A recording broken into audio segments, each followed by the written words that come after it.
ডিভোর্সের কথা স্বীকার করলেন তাহসান মিথিলা। এ প্রসঙ্গে তাহসানের দেওয়া ফেসবুক স্ট্যাটাসের নিচে আসছে মিশ্র প্রতিক্রিয়া। বেশিরভাগ মেয়েরাই তাহসানের স্ট্যাটাসে এসে কমেন্ট বক্সে অন্য মেয়েদের মেনশন করছেন। মেয়েদের মধ্যে অনেকেই বিশ্বাস করতে চাইছেন না ডিভোর্সের বিষয়টি। তাহসান মিথিলা রয়েছে একটি ফুটফুটে সন্তান। অনেকেই সেই সন্তানের কথা বিবেচনা করে ডিভোর্স বাতিল করার অনুরোধ করছেন। কমেন্টে দুষ্টিমিও করেছেন অনেকে। এসেছে অশ্লীল মন্তব্যও। ছেলেরা বলছে এটা মেয়েদের জন্য খুশির সংবাদ।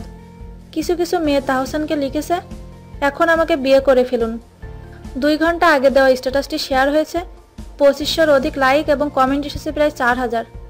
ডিভোর্স প্রসঙ্গে তাহসানের দেওয়া স্ট্যাটাসে যেসব কমেন্ট এসেছে সেগুলো থেকে উল্লেখযোগ্য কিছু কমেন্ট এখানে দেওয়া হলো।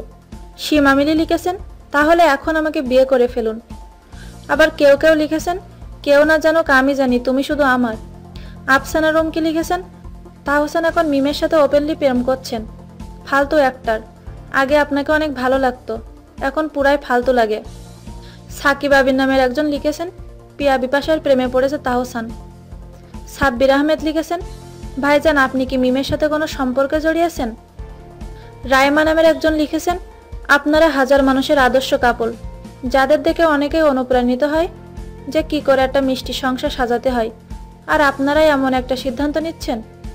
আপনারা দুজনেই আমাদের সবার কাছে প্রেম ভালোবাসার রোল মডেল হিসেবে আছেন, তাই এ ধরনের ডিসিশন অন্তত আপনাদের কাছ থেকে আশা করা যায় না। আমাদের এই ভিডিওটি যদি আপনাদের ভালো লেগে থাকে তাহলে প্লিজ সাবস্ক্রাইব করুন, লাইক, কমেন্ট এবং শেয়ার করতে ভুলবেন না।